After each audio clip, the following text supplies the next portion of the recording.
poor quality, low standards and horrible content.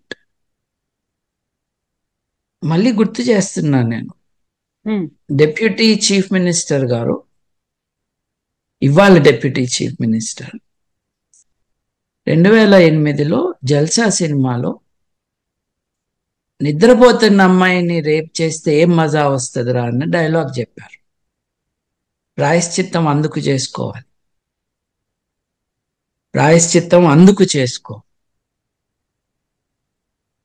పవిత్రత అపవిత్రత అంటున్నారే, ఆడవాళ్ళు మీకు పవిత్రమైతే మీరు అట్లాంటి మాట మాట్లాడినందుకు మీరు అక్కడ చేసుకోండి ప్రాయశ్చిత్తం, అందుకు చేసుకో. ముఠాలుగా విడిపోయిన జనాల సమాజం మనది.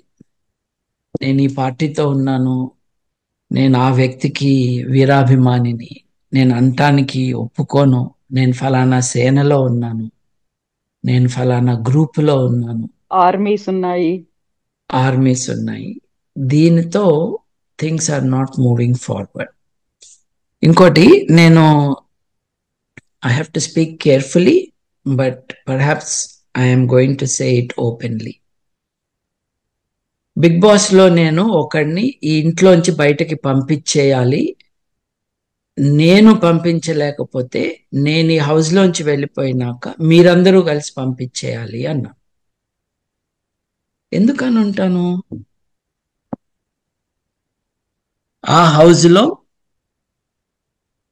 కనీసం 2 ఆడవాళ్ళు నాకు ఆ హౌస్ లో ఎటువంటి ఇన్అప్రోప్రియేట్ బిహేవియర్ వారి పట్ల జరిగిందో అది వాళ్ళు చెప్పారు. కాబట్టి నేను ఓపెన్ గా ఎందుకు మాట్లాడలేదంటే, ఆ మాట్లాడటం అన్నది మొదటిసారి విక్టిమే మాట్లాడాలి, బయట వాళ్ళు మాట్లాడకూడదు. కాబట్టి అప్పటి నుండి ఇప్పటి వరకు నేను వారి పేర్లు చెప్పట్లేదు, కానీ నేను ఎవరినైతే హౌస్ లోంచి బయటకు పంపించాలన్నా వాడు ఒక అమ్మాయిని జాకెట్ దగ్గర చేయబెట్టడం దగ్గర నుంచి ఇంకొక అమ్మాయిని ఇంకో రకంగా టచ్ చేయటం కానీ వాళ్ళు ప్రొటెస్ట్ చేశారు. Bigg Boss is a place of work అండి.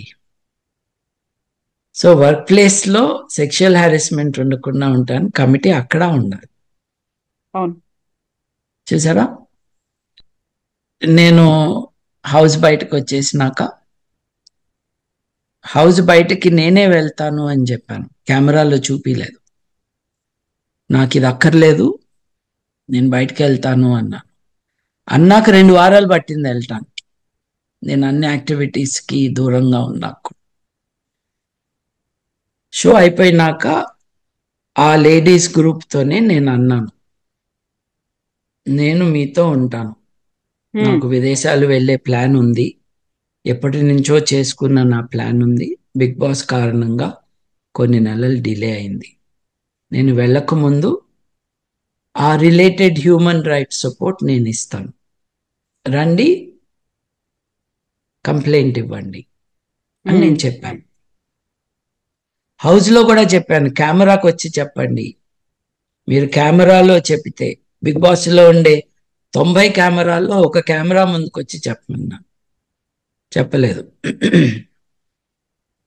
షో అయిపోయినాక నేను అడిగాను వాళ్ళు, మీరు చెప్తారా అని. అంటే they were very touched by my support to them. కానీ సార్ మీకు తెలుసు కదా, మేము మాట్లాడితే మాకు ఇక ఆపర్చునిటీసే ఉండవు, అంటే అటువంటి రంగంలో మీకు ఆపర్చునిటీస్ కావాలా అన్నాను నేను. నవ్వారు, ఎంబారెస్మెంట్తో, కాస్త సిగ్గుతో. బై ది వే వాళ్ళు ఎవరికి కూడా సైలెంట్గా ఉన్న తర్వాత కూడా వాళ్ళ కెరియర్సే ముందుకెళ్ళలేదు. అప్పుడప్పుడు ఫ్లాష్గా కనిపించి వెళ్ళిపోవటమే తప్పిస్తే it did not help. So ఆ బిగ్ బాస్ లో కనిపిస్తే, అక్కడ కంప్లైంట్ చేస్తే, బయటికి వచ్చినాక కూడా ఫిల్మ్ ఇండస్ట్రీలో దొరకవు. అంటే ఒకటక్కడ ఏదైనా ప్రాబ్లం ఉంది, వీళ్ళు రెస్పాండ్ అవుతున్నారు, దానికి ఇమ్మీడియట్ గా రియాక్ట్ అయ్యి కంప్లైంట్ చేస్తున్నారు, వాయిస్ చెప్తున్నారు అంటే వాళ్ళని అక్కడే కట్ చేసేయాలి అనేటువంటి కాన్సెప్ట్ కనిపిస్తోంది అక్కడ. యా, అది ఆపర్చునిటీస్ డినై చేయటం. ఇప్పుడు ఈ డాన్స్ కొరియోగ్రాఫరు నాకు అవకాశాలు రాకుండా చేస్తున్నాడు. ఈ కొరియోగ్రాఫర్స్ అసోసియేషన్ అధ్యక్షుడిగా ఉండి నాకెక్కడ స్పేస్ లేకుండా చేస్తున్నాడు అని ఒక కంప్లైంట్ కదండి. అవును. అంటే కొంతమందిని వెలివేయటం, వాళ్ళకి అవకాశం రాకుండా చూడటం. మీకు గుర్తుండే ఉంటుంది 2018లో నాకు అటు ఇటు సినిమా రంగం వాళ్ళే, బాగా డబ్బులున్న ప్రొడ్యూసర్లే కూర్చుని ఫోన్లో మాట్లాడే వాళ్ళు ఉన్నారు. నేను ఆ మాని మూసేయాలి అని అన్నా. ప్రభుత్వం ఒక ఐఏఎస్ ఆఫీసర్ని పెట్టాలి, అక్కడున్న వాళ్ళ పేర్లు కూడా గుర్తులేవు, వాళ్ళు శ్రీరెడ్డి గారిని అవకాశాలు లేకుండా చేస్తాము అని, అవును. సామాజిక బహిష్కరణ చేస్తామన్నటువంటి మాటలు మాట్లాడారు. I'm oppose to every abuse of human rights. నేను ఆ కాంటెక్స్ట్లోనే దెబ్బలాడాను. ఆ కాంటెక్స్ట్లోనే వాళ్ళు అంత ఓపెన్గా ఎలా చెప్పగలిగారండి? ఒక వ్యక్తిని అవకాశాలు లేకుండా మేం చేస్తాము అంటే, under the current, behind the సీన్సే కాదు, ఓపెన్గా కూడా మాట్లాడేవారు. వీళ్ళని కూర్చోబెట్టి గంటల తరబడి టీవీల్లో ఇంటర్వ్యూలు, వాళ్ళు ఎంత గొప్ప వాళ్ళో చెప్పటాలు, వీళ్ళలో కొంతమందికి ఆనరరీ డాక్టరేట్లు. ఒక ఆయనేమో ఒక ఎంబసీకి ఆనరరీ కౌన్సిల్గా అపాయింట్ అయ్యి, డబ్బులు లేని దేశాలు అంటే పేద దేశాలు చాలా ఉంటాయి, ఆ దేశాలు ఒక రాయబార కార్యాలయం వేరే దేశాలలో ఏర్పాటు చేసి దాని క్యాపిటల్ రాజధానిలో, మిగతా నగరాల్లో కాన్సులేట్స్ని ఏర్పాటు చేసుకుంటాయి. మామూలుగా అయితే మరీ డబ్బు లేని వాళ్ళు ఆ నగరంలో ఒక ప్రముఖుడిని పిలిచి, మీరు మాకు ఆనరరీ కాన్సుల్గా ఉండాలి అని రిక్వెస్ట్ చేసుకుని అపాయింట్ చేస్తారు. ఇట్స్ రియల్లీ ఒక అలంకారం తప్పించి వాళ్ళకేమి consular functions in real sense ఉండవు. అంటే ఒక పేద దేశం తమ దగ్గర డబ్బులు లేవు కాబట్టి ఒక ఊళ్ళో, ఇండియా లాంటి దేశంలో 7-8 నగరాల్లో కార్యాలయాలు పెట్టుకోకుండా 7-8 మందిని అపాయింట్ చేసి, నువ్వు మాకు ఆనరరీ కౌన్సిల్గా ఉండాలి అని చెప్తారు. రాయబారులని ప్రోటోకాల్ ప్రకారం యువర్ ఎక్సలెన్సీ అని అనాలి. సో ఒక cinema not very successful actor గారు, లెట్ దెమ్ నో అంకుల్ గారు, తన ఆనరరీ కాన్సులర్ పొజిషన్ ఉంది కాబట్టి అందరూ నన్ను యువర్ ఎక్సలెన్సీ అనాలి అని డిమాండ్ చేశాడు అన్నది ఆరోపణ. ఎంత చిల్లర మనుషులండి వీళ్ళు! ఏం చేద్దామండి? వీళ్ళ నుంచి మనం ఏం ఎక్స్పెక్ట్ చేయాలి? వీళ్ళందరూ ధనవంతులే, వీళ్ళందరికీ చాలా పవర్ ఉంది సొసైటీలో. ఇటువంటి వారికే పవర్ ఉండటం అన్నది కూడా it's a travesty in modern society. So this is where we are అండి. ఈ కాంటెక్స్లో sexual abuse, sexual exploitation will continue. And I want to add one small addition to what I have said so far. ఆడవాళ్ళు మాత్రమే కాదండి, మగవాళ్ళు కూడా are victims of sexual exploitation. నేను ఒక టీవీ ఛానల్కి సెక్షువల్ ఎక్స్ప్లాయిటేషన్ మీద షో చేయటానికి ప్రిపేర్ అవుతుంటే కొంతమంది వచ్చారు. మేము పిల్లలుగా ఉన్నప్పటి నుండి ఇప్పటి వరకు మమ్మల్ని ఎలా అబ్యూస్ చేశారు, దీస్ ఆర్ బాయ్స్, యంగ్స్టర్స్, చెప్పడానికి. ఇంకొక విషయం, కన్జర్వేటివ్ సొసైటీస్లో, ఆడవారిని దేవతలుగా చూసే సొసైటీస్లో ఆడవారి పట్ల ఏదైనా జరిగినప్పుడు చాలా స్ట్రాంగ్గా రియాక్ట్ అవుతాము. తప్పేం కాదు, చేయాలి కూడా, there is no doubt, because women are vulnerable. ఈ ఫోకస్ పెట్టడంలో వాళ్ళు మర్చిపోతుంది ఏంటంటే సగం కంటే ఎక్కువ జనాభా ఉన్నది మగవాళ్ళు, మగపిల్లలు మన సమాజం. వాళ్ళకేం జరుగుతుంది అని చూడట్లేదు. ఒక్కసారి National Crime Records Bureau statistics చూస్తే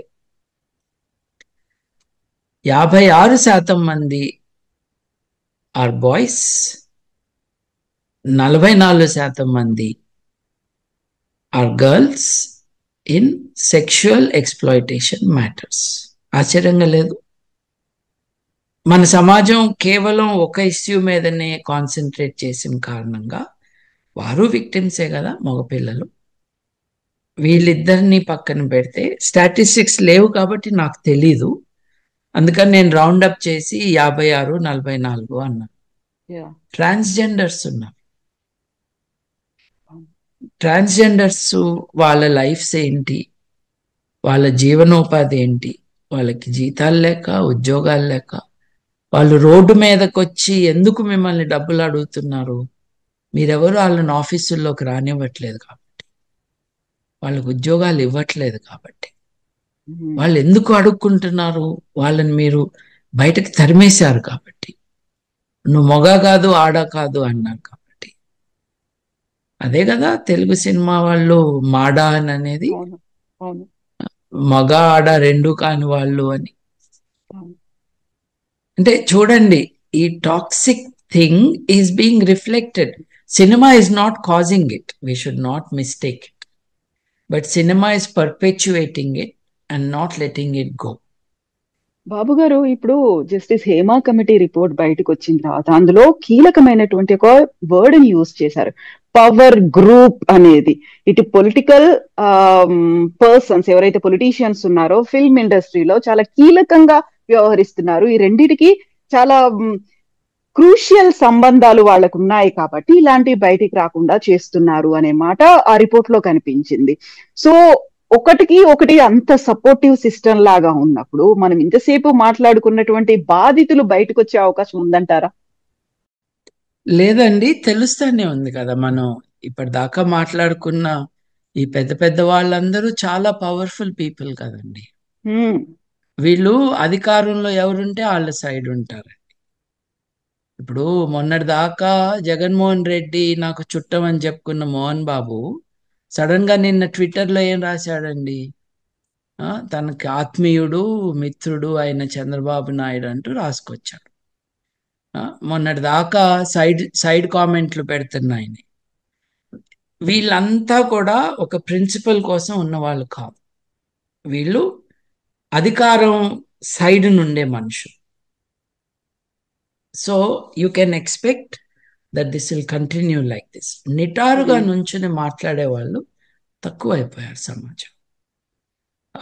ఈ స్ట్రగుల్లో ఆడవారి సంఘాలు చాలా ఇంపార్టెంట్ పాత్ర పోషిస్తున్నాయి. కానీ వాళ్ళు చాలా తక్కువ మంది, ఇంకా చాలా మంది రావు. అది ఎందుకు రావట్లేదు అన్నది వీ కెన్ గెస్. భయం ఒక్కటే కారణం కాదు. They also do not feel independent. ఇప్పుడు చిన్నప్పటి నుంచి ఆడపిల్లల్ని అట్లా పెంచుతున్నారు, ఒబీడియంట్ గా ఉండాలి, చెప్పిందే వినాలి అని, ఒక వ్యక్తిత్వం ఉండాలి. చాలా కొద్ది మందికి మాత్రమే మోడర్న్ పేరెంటింగ్ ఒక బెనిఫిట్స్ లభిస్తూ ఉన్నాయి ఆడవారిలో కూడా. So it's a major disaster in Indian society. దీన్ని ఒక సినిమా రంగానికి మాత్రమే పరిమితం చేయనక్కర్లేదు. ప్రాస్టిట్యూషన్, ఇది ఫీమేల్ హ్యూమన్ ట్రాఫికింగ్, 16 ఏళ్ళు 18 ఏళ్ళు నిన్నని ఆడపిల్లలకి పెళ్లిళ్ళు చేసేయటం, లీగల్ ఏజ్ కంటే తక్కువగా ఉన్నప్పుడు సెక్స్లో పాల్గొంటే అది రేప్ అవుతుంది. ఎంతమంది బిడ్డలు రేప్కి గురవుతున్నారు? తల్లిదండ్రులు అరేంజ్ చేస్తున్న రేప్. ఈ 16 ఏళ్ళు 14 ఏళ్ళ పెళ్లిళ్ళు ఇంకా జరుగుతూనే ఉన్నాయి కదా. తెలంగాణలో జరుగుతున్నాయి, ఒరిస్సాలో జరుగుతున్నాయి, మధ్యప్రదేశ్లో జరుగుతున్నాయి, రాజస్థాన్లో జరుగుతున్నాయి. ఈ జరిపేది మళ్ళీ వాళ్ళ పెద్దలే కాకుండా ఇంట్లో కుటుంబ సభ్యులే కాకుండా ఒక్కోసారి మంత్రులు, ఎమ్మెల్యేలు కూడా వెళ్తున్నారు బయటికి. So my request is, while the focus is on cinema, వీళ్ళు ఈజీగా మన దొరుకుతారు, వీళ్ళ పేర్లు మనకు తెలుసు, వీళ్ళని తెరపైన చూస్తూ ఉంటాము, వీళ్ళు రెగ్యులర్గా టీవీల్లో వచ్చి మాట్లాడతారు కాబట్టి కామెంట్ చేసే వాళ్ళకి ఈజీగా దొరుకుతారు వీళ్ళు. కానీ it's not unique to that field. And సభ్య సమాజంలో సభ్యులందరూ కూడా ముఠాలుగా ఉండకుండా they must make these demands of those who claim to be leaders of people, representatives of some ideologies. అది చేస్తూ ఉంటే ఒకప్పటికి మారుతుందండి. ఏదో మనం ఏదో చర్చ చేసుకుంటే రేపు అయిపోతుందన్న ఇల్యూషన్లో ఎవరూ లేం మనం. అవును. బట్ మారటానికి మార్గం మట్టుకు ఇదే. సమాజంలో పెద్దవాళ్ళు, నాయకులు అన్న వాళ్ళు నిలదీసి ప్రశ్న వేసి వాళ్ళతో ప్రాయశ్చిత్తం చేపించిన రోజే మారతాయి. సో ట్రూ అండి బాబు గారు, థ్యాంక్ యూ సో మచ్. అంటే ప్రతిసారి ఇది చివరిది కావాలి, మళ్ళీ ఇలాంటి జరగొద్దు అనుకుంటాము. బట్ మీరు చెప్పినటువంటి ఈ మాట, క్వశ్చనింగ్ అండ్ మేమున్నాము అని నిలబడేటువంటి పర్సన్స్ ఆర్ మిస్సింగ్ నౌ. వాళ్ళు బయటికి రావాలని నిజంగా కోరుకుందామండి. థ్యాంక్ యూ సో మచ్ బాబు గారు. థ్యాంక్ యూ అండి.